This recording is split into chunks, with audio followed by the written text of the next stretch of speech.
Welcome everyone to the encore presentation of the State of the Lake. My name is Rebecca Hansen. I'm the Executive Director for the Newfound Lake Region Association. This is our 5th year of doing State of the Lake and I think our 2nd year of doing an encore presentation. So I'm glad that those of you that couldn't join us in person last week are able to check out this great information online here. We will be making this recording available. So if you know anyone who has missed it, or if you want to get some more information or get the information again, please check back in. We'll have this posted on our website. This has been an exciting winter for us so far as we gear up for a move to Hebron, to the Grey Rocks Conservation Center. But at its core, our work is going to remain the same and grow. So I'm going to just go over a couple of sort of ground rules for this presentation, then I'll turn it over to Paul. So just, keep your cameras off. It actually saves energy, and keep your microphones turned off as well, just so we can preserve the integrity of the presentation's sound quality. If you have questions, I will be checking the chat throughout the presentation, so feel free to pop any questions in the chat. Anything that I think needs to be brought to the group, I will interrupt Paul, but we will keep the substantive and big picture questions for the end. So stay tuned for that. So without further ado, Paul Pellissier, NLRA's Conservation Program Manager, here to present the 2025 State of the Lake. Awesome. Thank you, Rebecca, and thank you all for joining us this evening. I really appreciate the interest in the work that we do. Rebecca mentioned that I'm our Conservation Program Manager. For those of you who may be less familiar with our work, what I often tell people that means is that I handle kind of our boots on the ground type conservation work. So everything from water quality monitoring, which is definitely plays a large role in tonight's presentation, to invasive species prevention, to stormwater management on kind of the residential scale. All that falls on my desk. If you are familiar with the work of NLRA, or familiar with me, you know that I really appreciate and love my job. There's lots to like, but I think one of my favorite aspects is that I really get to spend a large amount of time learning about my home watershed, right? So I live in Bridgewater, and so the work that I do, all that knowledge that I gain throughout the season, I get to put that to use to protect what is a truly, exceptional resource in Newfound Lake and its watershed. And so that's really the vein of State of the Lake for me, is an opportunity to kind of share out some of the interesting things that I'm learning, but then always bring it back to our mission. And so our mission, right, simply stated, is to protect Newfound Lake and its watershed. But certainly one of the things that I appreciate the most about that, both personally and professionally, is our kind of broad and inclusive approach to conservation, right? NLRA is an organization that's not just focused on one single aspect of the environment or single species, but rather we take a look at the whole ecosystem, right? That whole watershed that drains to Newfound Lake. And tonight we'll learn quite a bit about that watershed. But I think the most important aspect of that approach is that it recognizes all of us as part of that ecosystem, as part of that watershed.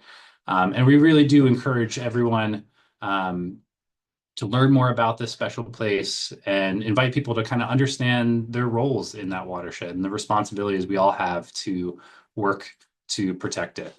And NLRA is here as that resource, and that's another theme of tonight's presentation.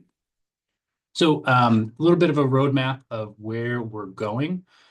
So true to form, we'll begin tonight's presentation with a report out on water quality.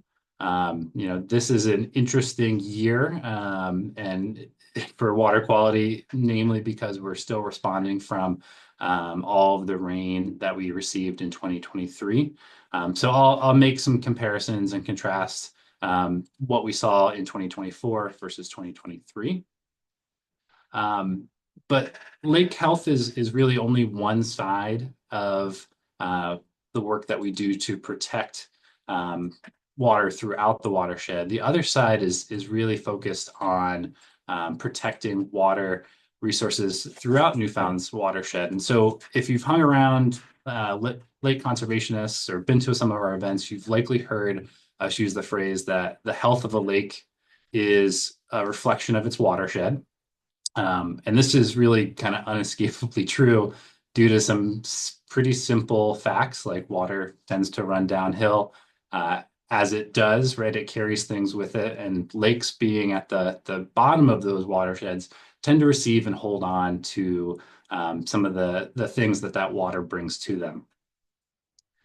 For tonight's presentation, though, I want to take that mantra, the health of a lake is reflection of its watershed, and broaden it out just a little bit so that we're not just focused on the lakes, though. We're going to be focusing on all the surface waters in the watershed. So to restate it, it might look something like the health of a watershed is reflected in the quality of the water that moves through it, right? And this is a subtle difference, I get it, but it allows us to not just look at lakes and the people that are interested in lake health. It allows us to look at the entirety of the watershed and all of the people that live and rely on it.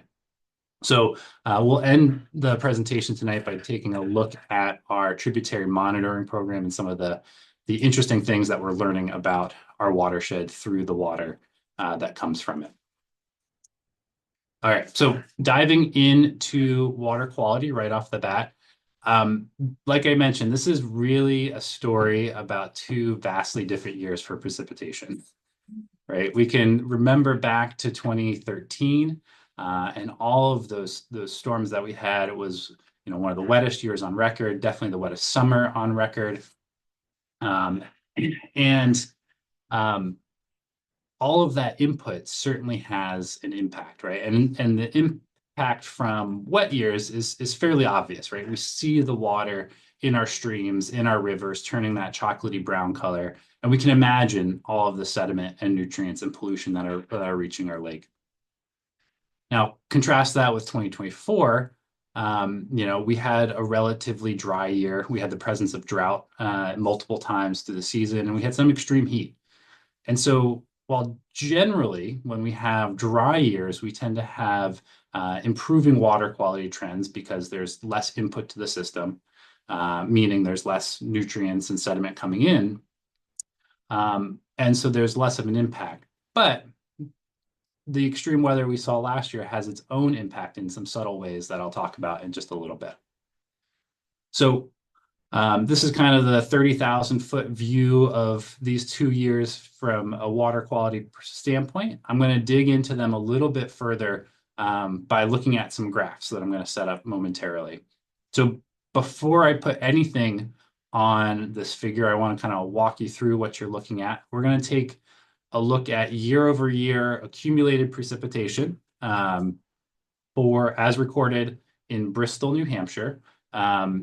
Across the bottom of our screen here, you can see the months of the year. And then going up the vertical axis is precipitation accumulation in inches. And so what we'll see as we progress through time is that our line will move to the right. And as we gain rain events, our line will increase. So by the end of the year, we'll have somewhat of a horizontal line. And so if we just look at our 30-year average, we see that we can typically expect to see around 46 inches of rain. All right, here come the last 2 years, right? And so right off the bat, everyone's attention usually shifts right to the end of these figures. And we can see just how much rain we got in 2023 compared to last year. Right, so this is about a foot difference between the 2 years. In 2023, we had about 25% more rain than we would typically expect to see. So it was wet. I'm going to focus not so much on where we end, but the real beauty of these figures is the story that it tells in terms of how we got all of the rain throughout the year. So we're going to look at each one of these years distinctly and look at some of the major events that happened throughout them. So we're going to start with 2023 here. What you're looking at here, I've highlighted all of the major storm events. So these are rain events in which we received over an inch of rain in 24 hours. In the water quality watershed management realm, we call these water quality protection volumes, because at that rainfall rate, that inch in 24 hours or more, is when we start to see damaging amounts of water, impacting our streams, our infrastructures, and our surface water quality. So we had somewhere on the order of 14 of these events in 2023. All told, we received over 2 feet of rain in these big, intense storm events. And that accounted for about 43% of all of the precipitation we got during the year. So we're getting lots of rain, a lot of percentage of our rain coming in these intense storm events. Couple things to focus in on here. So during the summer of 2023, we had a major storm event at the end of June here. All right, this brought 4 to 5 inches of rain to the watershed. Folks that live in Alexandria or Bridgewater, in my case, will remember this because we had so many gravel roads wash out that moving around the towns became a little difficult. Interesting thing to note here, though, is not only did we have this big, intense storm event right at the beginning, or at the end of June, rather, but then it was followed by this period of frequent and intense rainfall. So we actually reached a condition in 2023 where we had saturated our groundwater, we had saturated our soil, and when our soils can't take any more water, they become prone to erosion. And so this period during the summer was particularly impactful because of that condition. The other thing I want to highlight in 2023 is this occurrence of rain on snow events, right? So we're looking at rain events here that are happening during the winter. And these are really difficult to manage because not only do you have large volumes of rain, but you also have the subsequent snow melt, right? So in a lot of these cases, we had a fairly thick snowpack develop. And so you've got all of the water from the rain, the volume of water from the snowmelt, and there's really nowhere for that water to go but downhill, right? So in the winter, our soils tend to be frozen, our vegetation is inactive, and we've got snowbanks kind of pushed up on the sides of the road, maybe impacting how our infrastructure is shedding water as well. So between the intense summer and these winter storm events, it was, maybe one of the worst years on record for water quality. All right, so now we're going to look at 2024. And right off the bat, we see that we had significantly fewer of these large storm events, right? So we had about 6 storm events that were over that 1 inch in 24-hour threshold. That accounted for about 31% of the total annual rainfall, but really only brought about 13 inches of rain. So significantly less amount of water coming in during these storm events. Highlighted in blue here, though, are large snow events, right? And so skiers out there will remember last winter was kind of a dud, right, until March. And then things started to heat up, including some of a pretty big accumulation in the watershed in early April, right? And so the story in 2023 is about the lack of rain for sure, but then also the timing of rain and the timing of snow. So when we think about impacts to water quality, our late season snow events, right, have a similar impact to rain on snow events in the winter, but they also happen during mud season, right? So you've got saturated soils, some mix of saturated soils and thawing soils, and you've got all of this water suddenly coming into the system, and so they definitely have an impact that way. We also saw 2 periods of drought, and that's what's highlighted here in the yellow. We saw a period of drought beginning mid-June through August.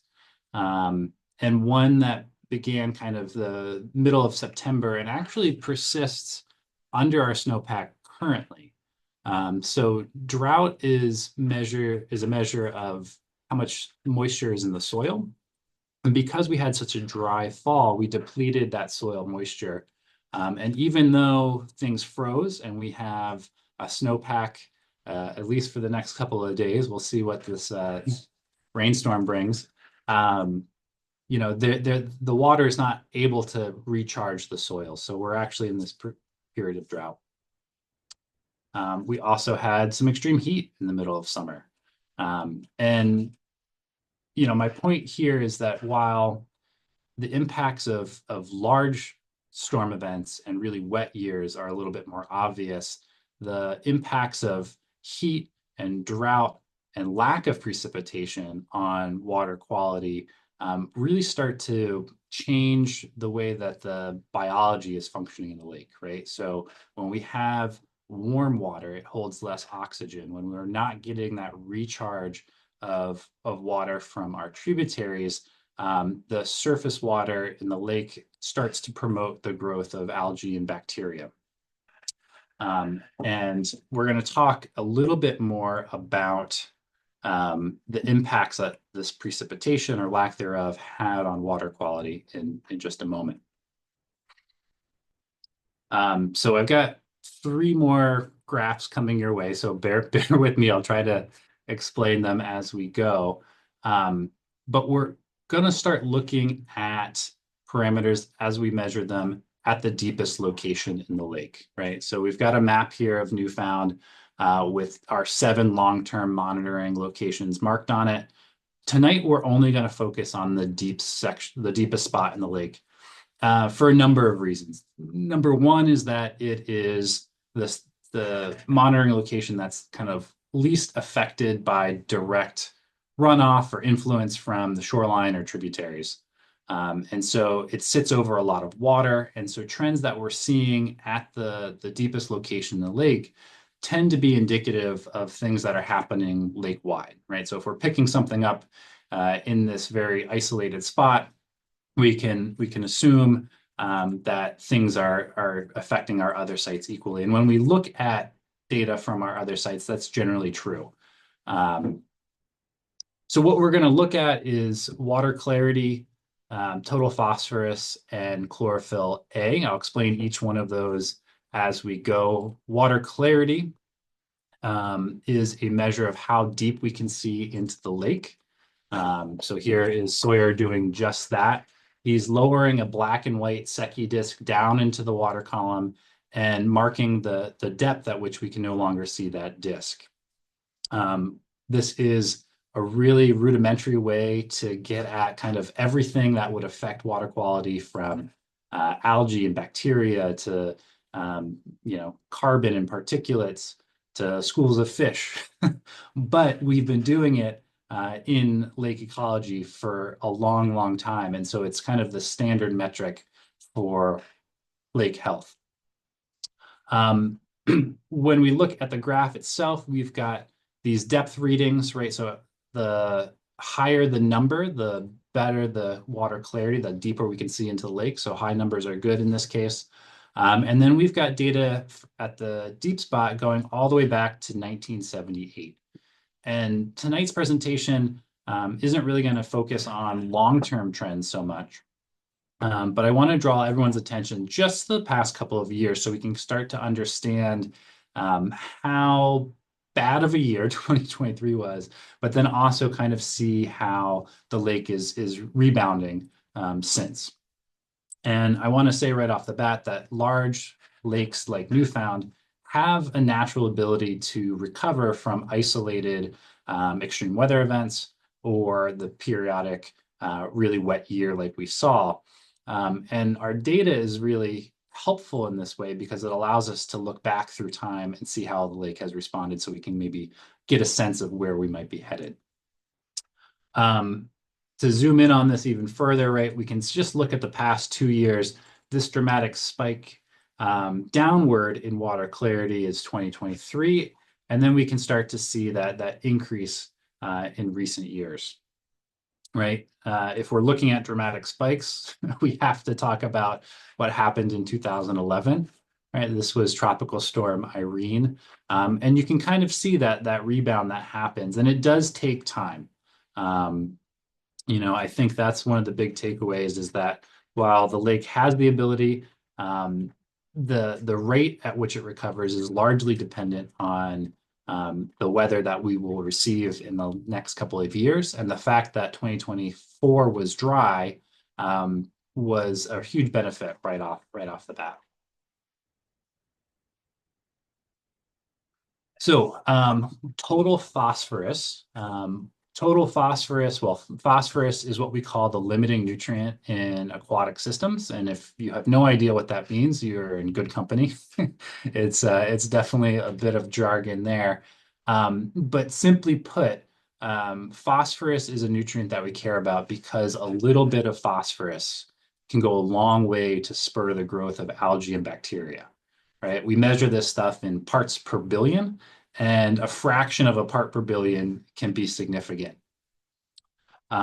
So what we're seeing over here in this image is not Newfound Lake, thankfully, and it's not a lake in New Hampshire, but it comes from a really formative study of phosphorus's effect on lake biology out of Canada in the 1970s. And so we couldn't do these types of studies today, but basically they cordoned off a section of the lake, added phosphorus to half of it, and did nothing to the other half. But we can see the effect of phosphorus in terms of promoting the growth of algae and bacteria in this image.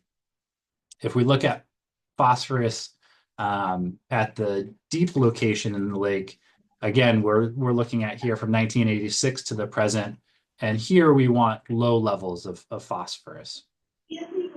Newfound has naturally low levels of phosphorus to begin with, and we want to keep them low. And so just looking at the past 2 years, again, we see this dramatic spike in 2023, right? Phosphorus tends to come from our watershed. It's present in our mineral soils.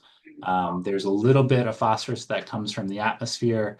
And of course, we are all carriers of phosphorus, right? Our bodies have a lot of phosphorus in them. Our waste tends to have phosphorus as well. So we care about septic runoff, and we also care about fertilizer around the lake and waters for this reason.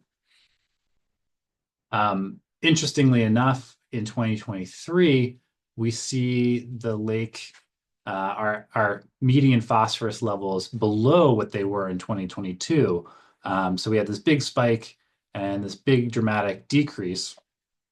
And I want to go into just why that might be when we talk about chlorophyll A. So chlorophyll is a plant pigment that is really important for photosynthesis. So any green plant has this plant pigment in it, as do algae and bacteria.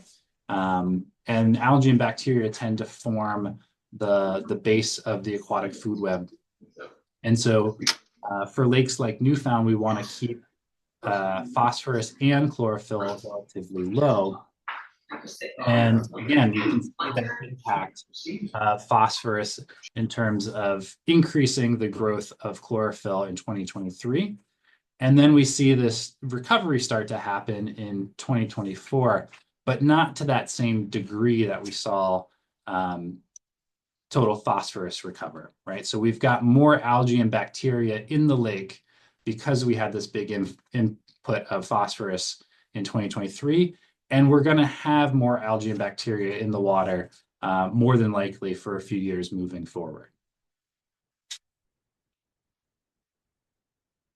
All right, so that's looking at the deepest location. Another way to think about this is if we look at all of the data that we collected in both of these years, lake-wide. And so this very wordy slide is an attempt to do that. I'm going to, again, walk you through exactly what to look at. And the first thing here is that New Hampshire has water quality standards for high quality lakes, for any lake, but for high quality lakes, we want water clarity to be greater than 13 feet. And we want total phosphorus and chlorophyll to be below 8 and 3.3 parts per billion, respectively. Right? If we look at what we observed in our lake, we see that even in the worst year, Newfound exceeds these state standards in a good way, right? So I always tell people that Newfound on a bad day, in this case on its worst day, is better than a lot of lakes on their best day, and that holds true. So we can see, in 2023, lake-wide, we were seeing into the lake around 21 feet. And we can see that response start to take shape by looking at just the numbers. So water clarity, we gained 4.5 feet or so. Total phosphorus decreased, chlorophyll decreased. But if we look at the year-over-year numbers, we can see that difference in the change of phosphorus from 2023 to 2024. 30% drop is pretty significant, but we don't pick up that same drop in chlorophyll because we have that accrued algae in the lake. In terms of getting back to water quality before 2023, we still have a little ways to go, right? So we get this improving trend through the year of 2024, but it's clear that we still have a bit of a hangover from this really impactful year in 2023. These are just a few metrics to look at water quality. Some other really important things, happen in the lake. And the things to report here are that we didn't have any invasive aquatic plant introductions. For the second year in a row, we had our volunteer weed watchers able to survey the entire nearshore area of the lake, 22 miles, about 1,000 acres. And we did not find any invasive aquatic plants, which is a huge benefit. And despite having more algae and bacteria, we didn't have any reports or observations of harmful algal blooms or cyanobacteria blooms that are starting to gain more awareness statewide. All right, so end part one. So the lake health that we just talked about is really only one side of the equation. And so for the second part of tonight's presentation, I want to talk a little bit more about where all the water in the lake comes from. I want to talk about our watershed and how these two things can have a profound impact on the health of the lake and the recovery that we can expect to see in years to come. So it dawns on me that maybe I should have moved this slide earlier because I've probably said the word watershed 50 times by now. But for tonight's presentation, what I mean by a watershed, and this has different definitions, kind of where you go, people can call it a catchment or a drainage basin. But what I mean by a watershed is simply a geographic area that drains to a common point. For a lot of the work that we do, we use Newfound Lake as that common drainage point. But really, we can think about the watershed concept no matter where you're at, right? So no matter where you are, water is either draining downhill to you or downstream away from you. And so we can, apply that concept to, say, Newfound Lake. We can be standing in Hebron and look at the Cockermouth River, and we have an upstream watershed and a downstream watershed. Now, there's a few things I want everyone to know about Newfound's watershed. First is that it's really big, right? And I'm not bragging here. It's just a geographic reality. Our watershed, 56,825 acres, that's a large area, no matter how you slice it. That's about 88 square miles. And at least for me, it's kind of hard to even imagine what that means. And so one of the more helpful things to do when we're thinking about watershed management is compare the size of the watershed to the size of the lake, right? And so for Newfound, if we crunch those numbers, it's about a 13-to-1 ratio. So the watershed's about 13 times larger than the lake. I did a little bit of digging. I wanted to see how we compared to other similar large lakes in the state. And if we look at Squam and Winnipesaukee, for example, their watershed to lake ratio is about 4-1. So right off the bat, that means that our watershed is having a bit of an outsized impact on our lake relative to other large lakes in the state. So thinking about this a little bit differently, we can think about Squam being roughly about 1.5 times the size of Newfound lake area to lake area. When we think about their watersheds, the Newfound watershed is more than twice as large as the Squam Lake watershed.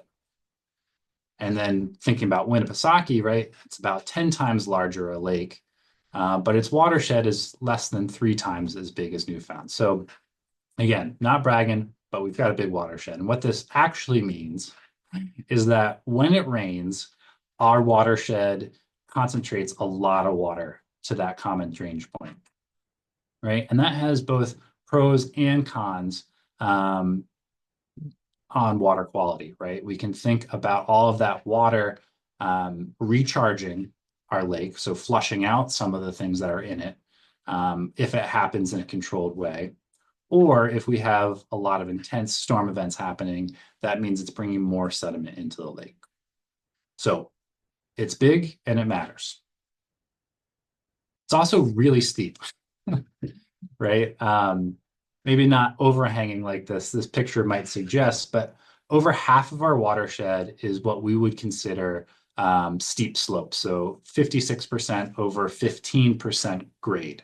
To visualize what 15% grade might feel like, when you drive up a really steep hill, that's about 15% grade. When your car is starting to struggle going uphill, that's what a 15% grade feels like.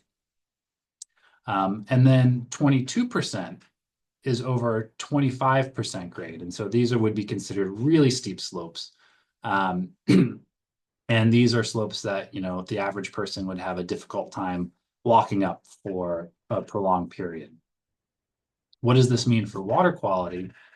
It means that the water that's being concentrated by our watershed quickly finds its way down slope, right? And as it moves down that hill, it gains enough erosive force to really do some damage, right? So our streams, for instance, aren't these, nice gradual sandy bottom streams. They are lined with rocks and cobbles because the water has the ability to move that material very quickly towards the lake.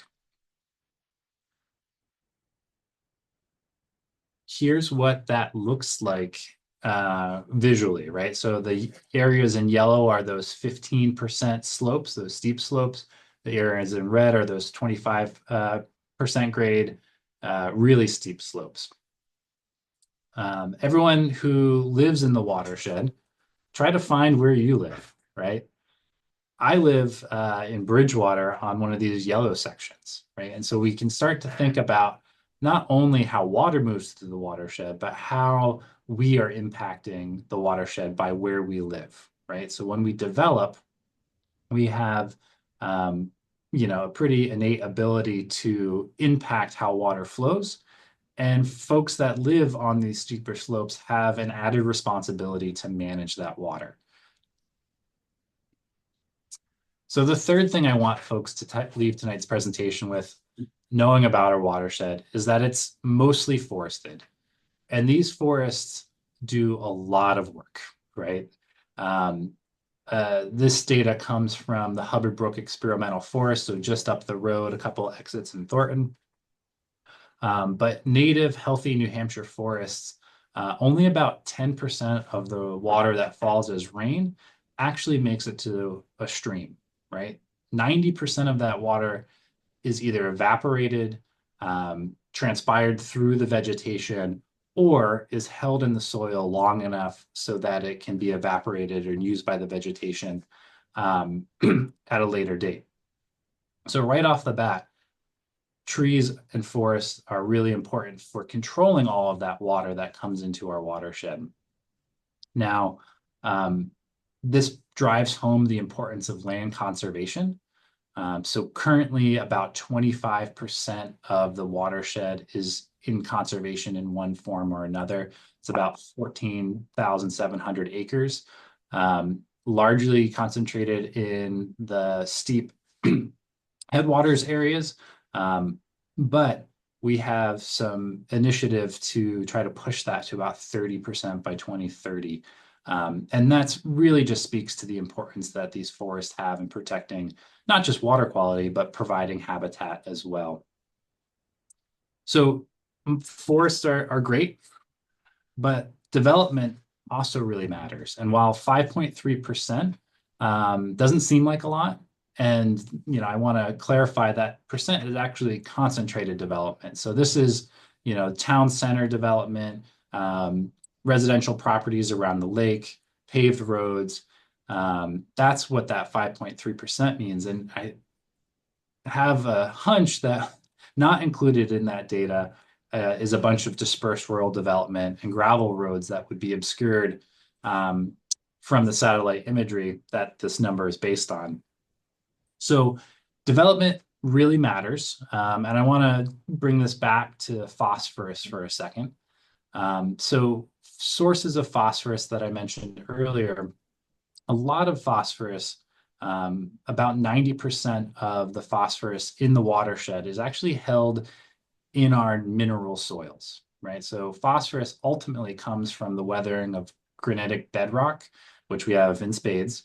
But because it's forested, a lot of the soils are held in place by that mature forest. When we start to develop our watershed, we expose those mineral soils and we allow them to wash into our surface waters. And because the watershed's so steep, that sediment quickly finds its way to the lake. To drive home this point about developing on the hill slopes just a little bit further, we don't often see this sort of damage happen. Fortunately, this is not an image from the watershed, it's from the internet. But we have to be really careful about developing these slopes because not only do they impact the environment, but they can potentially impact, the places we live and our infrastructure as well. So while this isn't from the watershed, this is something we commonly see, right? So I love this image because we're looking at a gravel road and a driveway, and hidden off to the left here, you can just make out a culvert that's trying to carry a lot of water past this driveway. And clearly that culvert is overwhelmed or undersized or clogged, maybe all three.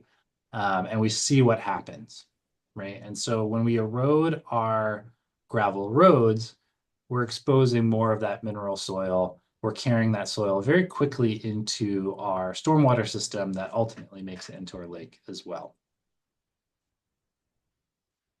All right, so bringing it back to this theme of the presentation that the health of a lake is a reflection of its watershed. If this is true and we want to protect the lake, we kind of need to know what's happening out in the watershed, right? And so the question that I'm going to pose is how do we do that? And because you are all muted and this is an online presentation, I'm going to answer that question. So there's a couple ways to do that. We can use remote sensing and aerial imagery to develop maps of land use change, soil types, look at bedrock geology, for instance. We can use modeling to get a sense of precipitation patterns and hydrology, watershed characteristics, demographics, build out analyses. And I'm here to say that, through our watershed management planning efforts, NLRA has done most of this already, which is a real benefit to the watershed. If we understand something, we can more effectively protect it. And for tonight's presentation, though, I think my simple answer to this question of, how do we know what's happening in the watershed is really to just follow the water, right? Because in that watershed, water is that single element that really connects land to the lake. So where does Newfound's water come from? In a word, it comes from our streams, right? So in a typical year, about 75% of the water that enters Newfound Lake is coming from our streams, and Two 70 little like in oh, and 70% of that water is coming from just three major tributaries, right? The Fowler River, the Cockermouth, and Georges Brook. Now, if you've hung around me long enough, you might know that I'm on a bit of a professional, personal crusade to dispel this prevalent myth that Newfound is so clean because it's primarily spring fed, right? If we were in person, I'd ask for a show of hands for whoever has heard this. And you'd be in good company if you've heard and believed this. But it's just not what our data are bearing out, right? In fact, if we look at other sources of water to the watershed or to Newfound Lake, we see that this groundwater influence, this spring-fed influence, really only accounts for about 8% of the annual water budget. To put that in context, right? More water falls directly into the lake as rain or snow than comes from groundwater. And then there's this last percentage here, overland. This is what we would consider direct runoff. So things that, don't make it to a stream, but then directly enter the lake overland. So why am I on this crusade, right? And I think that's because generally speaking, groundwater tends to be much cleaner than surface water, right? It has an opportunity to percolate through the soil, and as it does it, that sediment and nutrients and ions tend to get filtered out. And so if we are thinking that the majority of Newfound's water comes naturally pre-filtered, that really shifts the mindset on the importance of protecting other surface waters, our rivers and our streams. So let's compare this to what might be a more accurate representation of where Newfound's water comes from. So here we're looking at two smaller unnamed tributaries during high flow conditions. And granted that this is not what these streams look like on their best days, on most days even, but we know that the majority of sediment and pollution is being transported during these types of high flow events, right? So think back to the graph at the very beginning of all of those 1 inch in 24-hour rain events. That's when our sediment, that's when our phosphorus, that's when our pollution is moving throughout the watershed, right? Zeroing in on a number for that, about 75% of the total phosphorus coming into the lake is coming from our streams, right? So consider for a moment that, there's somewhere around 22 miles of shoreline around Newfound Lake, and protecting these shorelines is absolutely critical for the health of the lake, right? It's why we have laws like the Shoreland Water Quality Protection Act, and we spend so much time and energy and effort working with shorefront property owners to limit stormwater runoff and maintain vegetative buffers and to help stabilize that interaction between land and lake. Now consider that there's somewhere around 135 miles of perennial streams and rivers throughout this massive watershed, right? And each stream has two banks as you go down. So that's 270 miles of stream bank that, because Newfound is so steep that during those flood events, much of those stream banks are subject to erosion, and they don't have really an opportunity to settle out before reaching the lake. So when we think about water quality protection and creating a more resilient watershed, streams become really important part of that overall puzzle. Now, it would be, incredibly short-sighted of me if you left tonight's presentation thinking that Newfound's tributaries are really only a conveyor of water and sediment and nutrients, because that's absolutely far from the truth. Streams are onto themselves a complete and unique ecosystem that's always changing, right? One thing that I've been learning about streams is, while a lake is a relatively simple system to understand, you can think about it as a basin with inputs and an output. Streams change in kind of every way imaginable, right? They change by elevation, they change by time of year, they change by depth and width and flow. And it makes them really complicated, but also really interested. So I'm going to talk about how we monitor our streams in just a little bit. But they're also really important ecosystems onto themselves, right? Not just for aquatic species like this brook trout, but those riparian buffers, the stream bank ecosystems itself, they only occupy a relatively small percentage of the watershed, but they are really a biodiversity hotspot and critical habitat for wildlife species. And an example of what I mean by that is if we look at Gray Rock's conservation area, right? Our conservation area in Hebron is at the mouth of the Cockermouth River. And then across the river from us is the Charles Bean Sanctuary. It's about a 60-acre area between the two properties. And there was a 2-day rapid ecological assessment done of these two properties. And during that assessment, there were 171 species found, right? So these are plants, animals, insects, birds, you name it. These are really diverse and really important ecosystems. And so it's really for both of these reasons, right? The impacts that our streams can have to water quality, and the way that they transport nutrients and sediment and pollution through the watershed, and because they are important ecosystems. That Newfound Lake Region Association has been monitoring these streams for about 20 years now. So I'm not going to go into our tributary monitoring program in too much detail, but I do just want to give you kind of the highlights of what we monitor, or how we monitor rather, and then some of the things that we can do with that data. First, what we're looking at here is a map of that watershed, and all of the monitoring sites are indicated by these little blue dots. And each sub-watershed is color-coded, right? So we've got the Fowler, Fowler, Cockermouth, Georges Brook, Whittemore Brook, Dick Brown Brook. And all told, this represents about 97% of the stream flow coming in is what we're paying attention to. We've gone through different phases in our tributary monitoring program.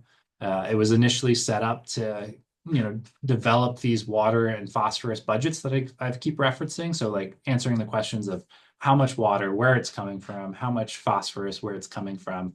And this was a really intensive effort that took place over a 2-year period.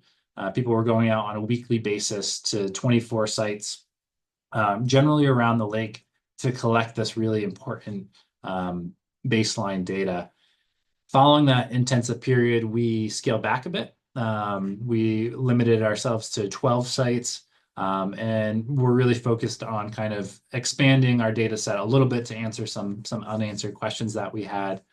And then we scaled up following Tropical Storm Irene, right? So we went from really focused on how much water and where, to understanding kind of the baseline health and condition of our lakes in 2011 onward. And the takeaway message to that is that largely our lakes are very healthy. So, right, the health of that watershed, the health of those lakes is reflected in the health of the lake. And so, we have healthy ecosystems throughout, but we are seeing some interesting things happen at specific sites. And so tonight, I don't want to get into the weeds too much because 35 sites is a lot to cover. So rather than look at kind of the individual parameters we measure and each site, I really just want to talk broadly about kind of the applications of the data that we have. And this is something that I'm currently working on. Right, we've been monitoring for 20 years, but we haven't been fully utilizing these data until recently. So we can start looking at things like differences within watersheds. So here we're looking at phosphorus in the Fowler River across the summer sampling season. And we can see that, because spring melt is such an important driver for our streams and our systems. We see more phosphorus coming in the spring, and things start to settle out as we move through the summer.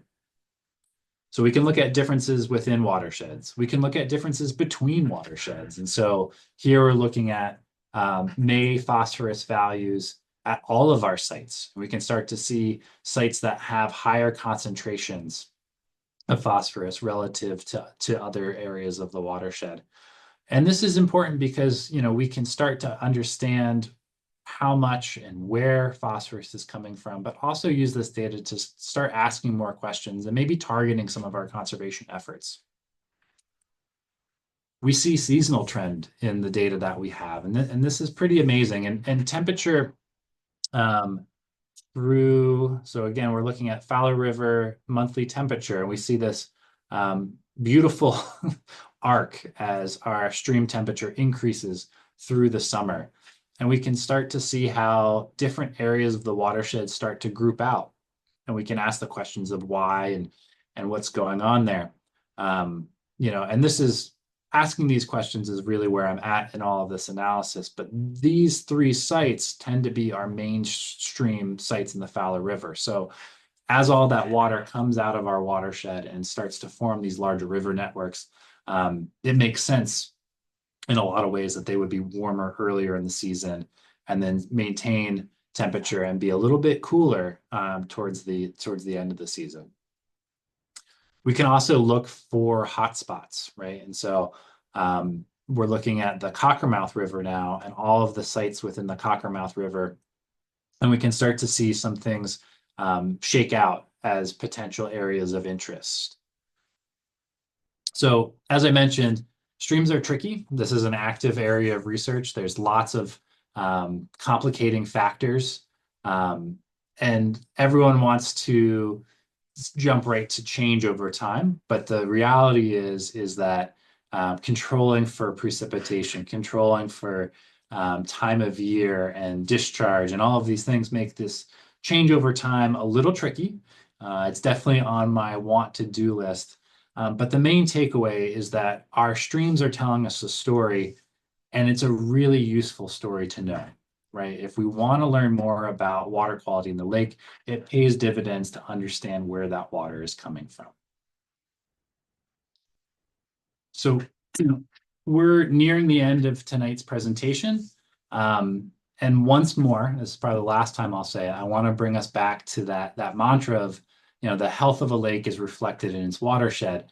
But this time I want to add something to highlight kind of the rest of our work. And that's that healthy lakes really don't happen by coincidence. They don't happen by accident. So while tonight's presentation is really focused on our efforts to better understand the health of the lake and the watershed through our water quality program, this is really only a fraction of the work that goes on at NLRA, throughout the watershed by municipal partners, by engaged property owners. And it's all of this work that is needed to protect what is a truly treasured resource into the future. And that's because building watershed resilience is truly a community effort. And if you're watching this presentation, you are already an engaged member of that community. But I would challenge folks to engage just a little bit more. Join us for another event, learn more about stormwater, learn more about invasive aquatics. If we are to protect this treasured resource into the future, we all have a role to play. And of course, if you're already doing that, a big thank you. That was going to be my last slide. A great big thank you for your continued support, for your interest. And we really couldn't be as effective and as an organization as we are without the effort from our community. So thank you. Let's see, Rebecca, can you hear me? We're all still with you, Paul. Thank you. That was really great. Now is a great time for questions. You can put them in the chat, or I think we have enough people in here that it's manageable. If someone wants to unmute themselves to go ahead and ask a question, that would be fine too. Any questions from the audience? Paul, thank you. Great presentation. And Rebecca, thanks for putting this encore presentation on again. I appreciate it.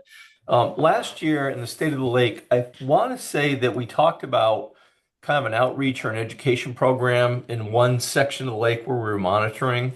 And we saw some, maybe it was higher phosphorus or something like that. You didn't mention it today. Is that program still going and how's that working out? Yeah, excellent question. Thank you for that, Tom.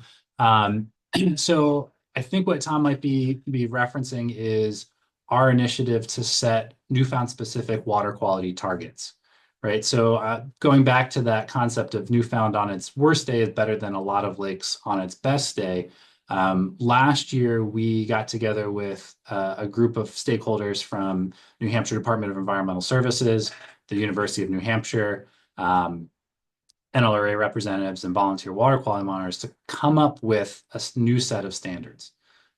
So we basically looked at the 10-year period from 2013 to 2022 to set these water quality targets with the goal of maintaining water quality at those standards. Now, to your point about how's it going, 2023 threw us a bit of a curveball, right? So right off the bat, we set these standards during a period which was actually pretty good for water quality. We had a few dry years in there. And we had kind of one of the worst years on record right after. So if we look at, where 2023 and 2024 stack up against these standards, we see them be pretty low. But the standards themselves are based on a 10-year rolling median because the lake takes a long time to change its trajectory, right? So year over year is one thing, but water quality for a large lake like Newfound is a slow moving beast, right? There's a lot of momentum because we have so much water. And so if we look at the 10-year medians for the last 2 years, we don't see that same sort of drastic decrease. So time will tell kind of where we end up. But that's the water quality outlook. Okay, thank you. Appreciate it. Thank you. Any other questions? Yeah, I've got one, Paul. And this Night Fury, this is Catherine Pitari. I guess. Yeah, my question probably goes back to when the watershed was first defined. What created its borders, or how did its borders get decided upon? Yeah, Catherine, thank you for that question. It's a really good point, right? So watersheds, unlike a lot of the other boundaries that we have that we interact with, right? Our town boundaries, our state boundaries, our jurisdictional boundaries, watersheds are actually defined. They're one of the few defined boundaries that are driven by nature, right? So the definition of our watershed is related to the hills and the mountains that surround the lake. So that's how we define it. Does that answer your question, Catherine? It does. And at what point do we stop the measurement, the outward measurement of the definition of the border? Yep. So the uphill measurement is just what I described, and the downhill measurement stops at the dam that drains the lake at the foot of the lake, Okay. starts the Newfound River. Yep. All right. Yep, that makes sense. Thank you.